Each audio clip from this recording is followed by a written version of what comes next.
எல்லாருக்கும் வணக்கம். நான் கிருபா. உங்கள்கிட்ட என்ன பேச போகிறேன் இன்றைக்கினா அப்படின்னா, இந்த T20 2024 நடந்த வேர்ல்டு கப்பு மேட்ச் பற்றி தான் பேச போகிறேன்.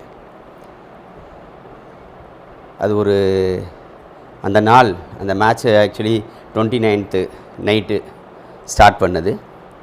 அன்றைக்கி மார்னிங்கில் இருந்தே நான் ரொம்ப எக்ஸைட்மெண்ட்டாக இருந்தேன். இந்த ஃபைனல் ரிசல்ட் எப்படி இருக்க பொழுது, இந்தியாவில் ஆல்மோஸ்ட்டு 130 கோடி மக்கள், அதில் இருக்கிற கிரிக்கெட் ரசிகர்கள், ஐ திங்க் வேர்ல்டுலேயே இந்தியாவில் தான் கிரிக்கெட்டுக்கு ரசிகர்கள் அதிகம் அப்படின்னு நினைக்கிறேன். ஸோ அவங்களுடைய நீண்டகால ஒரு கனவை எப்படி இந்த டீம் ஃபுல்ஃபில் பண்ண போகுது, இதை பற்றின எண்ண ஓட்டங்கள் தான் ரொம்ப மனசில் அன்றைக்கி மார்னிங்லேருந்து ஓடிக்கிட்டே இருந்துச்சு. ஆக்சுவலி வீட்டில் இந்த இடத்துல உட்காந்து தான் ஆப்போசிட் டிவி நான் மேட்ச் பார்த்தேன். இந்தியா விளையாடுற எல்லா மேட்சும் பார்த்தேன். வின் பண்ணிக்கிட்டு இருந்ததுனால அது ஒரு கிரிக்கெட் பிளேயர்ஸுக்கே உள்ள ஒரு சென்டிமெண்ட்டு, பிளேயர்ஸு ஆடியன்ஸ் எல்லாருக்கும் தான். ஸோ இந்த இடத்துல உட்காந்தா இந்தியா ஜெயிக்குது, ஸோ இதையே கண்டினியூ பண்ணுவோம் அப்படின்னு சொல்லிட்டு தான் இங்கேருந்தே தான் எல்லா மேட்சும் பார்த்தேன். ஃபைனல் மேட்ச் இங்கேருந்து தான் பார்த்தேன். நைட் மேட்ச்சு நினச்சபடியே இந்தியா வின் பண்ணாங்க. ஆக்சுவலி அதுக்கு முன்னாடி நடந்த ஐபிஎல் மேட்ச் நான் பார்க்கலைங்க. எனக்கு அது ஐபிஎல்னாலே எனக்கு பிடிக்கிறதில்ல. அது ஒரு வியாபாரமாக ரொம்ப ஓப்பனாக பேசுகிறேன்னா. ஸோ அது ஃபுல்லாகவே நான் பார்க்கலை. ஸோ அதில் யார் ஃபார்மில் இருந்தாங்க, யார் அவுட் ஆஃப் ஃபார்மில் இருந்தாங்க, இதை பற்றி எனக்கு எதுவுமே தெரியாது டோட்டலாகவே. இன்டர்நேஷ்னல் கேம் வேர்ல்டு கப் 2020 அப்படிங்கிறத தான் நான் டைரெக்டாக பார்த்தேன். அதனால் எனக்கு ஓரளவு ஃபீல்டு பிளேயர்ஸ் எல்லாரை பற்றியும் தெரியும். அப்படிங்கிறதுனால எனக்கும் ஒரு பாசிட்டிவ் திங்கிங் இருந்துச்சு. கண்டிப்பாக இந்தியா வின் பண்ணும் அப்படின்னு சொல்லிட்டு அதே மாதிரியாகவே வின் பண்ணாங்க. ரொம்ப எக்ஸைட்மெண்ட்டாக இருந்துச்சு அந்த நேரங்கள். அந்த லாஸ்ட்டு ஓவர் ஹர்திக் பாண்டியா வீசினது, அந்த ஓவர், இதை மறக்கவே முடியாது. ஆக்சுவலி இது ஒரு யூனிட்டி ஆஃப் கேம் தாங்க. இந்தியா பிளேயர்ஸ் எல்லாருமே ஒரு யூனிட்டியாக டீமாக இருந்து இதை ஜெயித்தாங்க அப்படின்னு தான் சொல்லலாம். ரோஹித் சர்மாவுடைய வெல் கேப்டன்சி, ராகுல் டிராவிட்டு 89, 90, 92லாம் ராகுல் டிராவிட் ஆக்சுவலி இந்தியன் டீமில் இருக்கும் பொழுது அவரை இந்தியன் அந்த 11ஸோடைய சுவர் அப்படின்னு சொல்லுவாங்க, வால் அப்படின்னு சொல்லுவாங்க. அவ்வளோ ஸ்ட்ராங்காக நின்று விளையாடுவார். ஸோ அதனால் இது ஒரு கோச்சு, கேப்டன் ரோஹித் சர்மா எல்லோருடைய பார்ட்டிசிபேட் பிளேயர்ஸு ஆல்மோஸ்ட் எல்லாருமே ஒரு யூனிட்டியாக விளையாண்டாங்க அப்படின்னு தான் நான் சொல்ல முடியும். அண்டு பும்ரா நமக்கு கிடச்ச பெரிய வரப்பிரசாதங்க. என்னங்க பவுலிங் அது! 4 ஸ்பெல் எக்கனாமிக்கலே பார்த்திங்கன்னா அவருடைய ஓவர் பெர் மேட்ச்சு 4 ஓவர், ஒவ்வொரு மேட்ச்லேயும் கன்சிஸ்டாக ஒரு எக்கனாமிக்கலே ஒரு 4 பாயிண்ட் சம்திங் தாங்க இருந்துச்சு. அந்தளவுக்கு அவருடைய பவுலிங்னால தான் அவருடைய மெயின் நம்ம ஜெயித்ததில் அவருடைய பவுலிங் ரொம்ப முக்கியமானது. அவருடைய பவுலிங்காக இருக்கட்டும், ரோஹித் சர்மாவுடைய பிளேயாக இருக்கட்டும், ஹர்திக் பாண்டியாவுடைய பவுலிங், ஹர்ஷீப்புடைய அந்த பார்ட்டிசிபேட், இதெல்லாமே குல்தீப் யாதவ் ஆஃப்கோர்ஸ் சொல்லவே வேண்டாங்க. நம்ம பவுலர் சைடு ரொம்ப பக்காங்க. ஏன்னா நிறையா கேம் நம்ம லோ ஸ்கோர் தான் அடித்தோன்னு நினைக்கிறேன். ஸோ அதை கண்டெயின் பண்ணி நம்ம இந்த கப்பை எடுத்தோம், ஜெயித்தோம். அதுவும் சாதாரண டீம்ஸ் எல்லாம் இல்லை. பாகிஸ்தானை வின் பண்ணோம், ஆஸ்திரேலியா வின் பண்ணோம், இங்கிலாந்து வின் பண்ணோம், அஃப்கோர்ஸ் பங்களாதேஷ் அண்டு ஆப்கானிஸ்தான்லாம் நல்ல ஃபார்மு, உங்களுக்கு சொல்லவே வேண்டாம். ஸோ நம்ம நல்லா பெரிய பெரிய டீமையும் நல்ல ஸ்டஃப்பான டீமையும் வின் பண்ணி தான் இந்த ஸ்டேஜுக்கு நம்ம இந்த கப்பை எடுத்துகிட்டு போனோம். ஃபைனலில் சவுத் ஆஃப்ரிக்கா அவங்க எதுலேயுமே தோக்கலை. நாக் அவுட் மேட்ச் அவங்க சரியாக விளையாட மாட்டாங்கன்னு சொல்லுவாங்க. ஆனால் ஃபைனல் வரை வந்தாங்க. கிட்டத்தட்ட அந்த அக்சர் பட்டேலுடைய 15th ஓவரு பெர் 24 ரன் அடிக்கும் பொழுது கப்பு நம்ம கையை விட்டு போச்சு அப்படின்னு சொல்லிட்டு நான் எந்திரிச்சு வழக்கமாக என்னோடய ஒர்க்கை பார்க்க ஆரம்பிச்சிட்டேன்.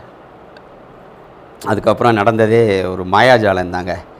பும்ராவுடைய 18th ஓவராக இருக்கட்டும், சூரியகுமாரோடைய அந்த கேட்சாக இருக்கட்டும், கிங் கோலிங்க அவரை பற்றி சொல்லியே ஆகணும். ஆக்சுவலி வந்து அவர் இந்தியன் டீமுடைய ஒன் டவுன் பிளேயராக ரொம்ப காலமாக ஆடிட்டுருக்காரு. T20 மேட்ச்சில் வந்து கேப்டனோட ரோஹித் சர்மாவோட சேர்ந்து ஓப்பனிங் ஆடினார். ஃபார்ம் அவுட்டுங்க. பட் எப்போ ஆடணுமோ இந்தியாவுக்காக அப்போ ஆடி கொடுத்தாருங்க. ஃபைனல் மேட்ச்சு அதோடைய முக்கியத்துவம் தெரிஞ்சு அந்த மேட்ச்சில் அவர் பியூட்டிஃபுல்லாக ஆடினாருங்க.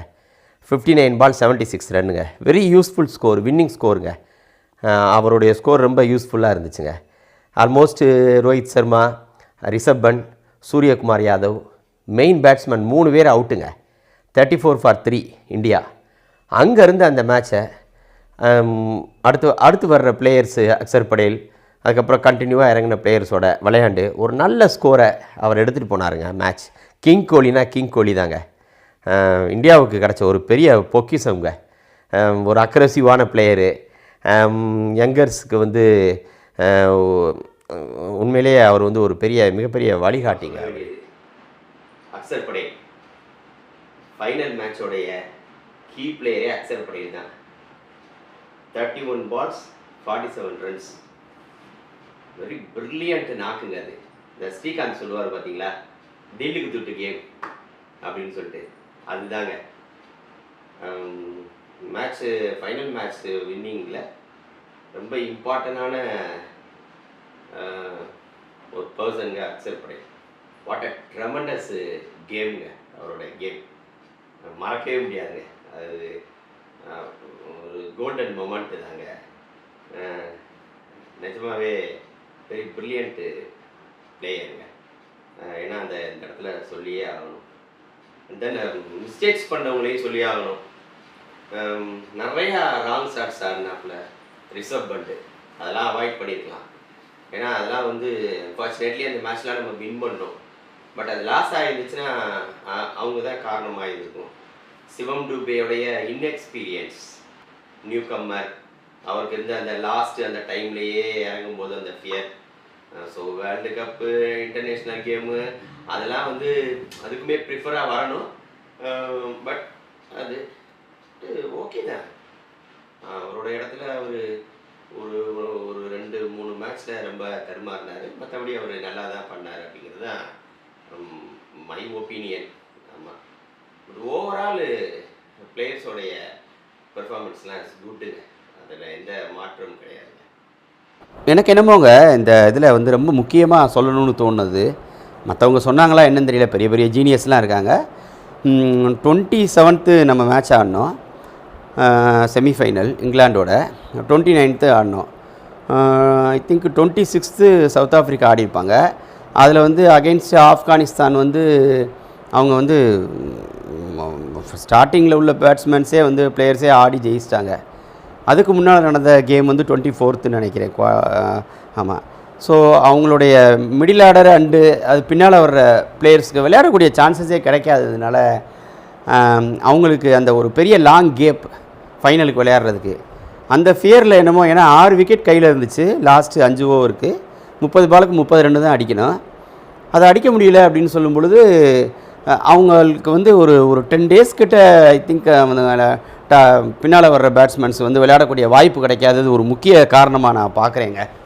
அதனாலேயே அவங்களுக்கு வந்து அந்த பின்னால் ஆடுறவங்களுக்கு 5th டவுனில் இருந்து எப்படி அவங்க ஆடணும், என்ன மாதிரி அதை ஃபேஸ் பண்ணணும் அப்படிங்கிற ஒரு ஐடியாலஜிக்கல் இல்லாமல் ஆடினாங்களோ அப்படின்னு தான் தோணுச்சு. கிளாஸினுடைய விக்கெட்டு வேறு லெவலு, 16th ஓவரில் ஹர்திக் எடுத்தது. ஓவரால் ரொம்ப சந்தோஷங்க.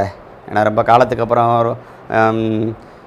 6 மாதத்துக்கு முன்னாடி தான் 50-50 வேர்ல்டு கப்பு நம்ம மிஸ் பண்ணோம் ஆஸ்திரேலியாட்ட. அது ஆக்சுவலி நம்ம கப் எடுக்க வேண்டியது.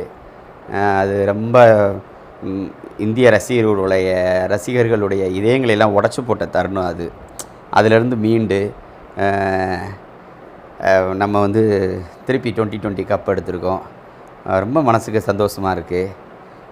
கிரிக்கெட் ரசிகர்கள் எந்த அளவுக்கு நீங்கள் வந்து இதை என்ஜாய் பண்ணீங்க இந்த தருணத்தை அப்படின்னா, அந்த அளவுக்கு நானும் என்ஜாய் பண்ணேன். லைஃப்பில் மறக்க முடியாத ஒரு மொமெண்ட்டு அப்படின்னு தான் சொல்லுவோங்க. இன்னும் பல வேர்ல்டு கப் 50-50 ஓவர் 20-20 இதெல்லாம் வந்து இந்தியா வாங்குங்க இனி வரும் காலங்களில். அதில் எனக்கு நம்பிக்கை இருக்குங்க. ஏன்னா நிறையா நம்ம இந்தியாவில் நிறையா பிளேயர்ஸ் இருக்காங்க. அவங்கள சரியாக பயன்படுத்தணும். கைட் பண்ணுறதுக்கு நல்ல கோச் வேணும். எந்த பாலிட்டிக்ஸ் முக்கியமாக எந்த பாலிட்டிக்ஸும் உள்ளே நுழையாமல் இருக்கணுங்க. இதுதான் ஆரம்பத்திலேருந்தே சொல்லிட்டு வர்றதுங்க. ஆமாம், இது எல்லாமே வந்து கரெக்டாக இருந்துச்சு இன் ஃப்யூச்சரில் அப்படின்னா நிச்சயமாக இது இல்லைங்க, நம்ம இன்னும் பல முறை வந்து வேர்ல்டு கப்பு வாங்குவோம் அப்படின்னு சொல்லிட்டு உங்கள் எல்லாருக்கும் என்னுடைய வணக்கத்தை தெரிவிச்சுக்கிறேங்க. தேங்க்யூ.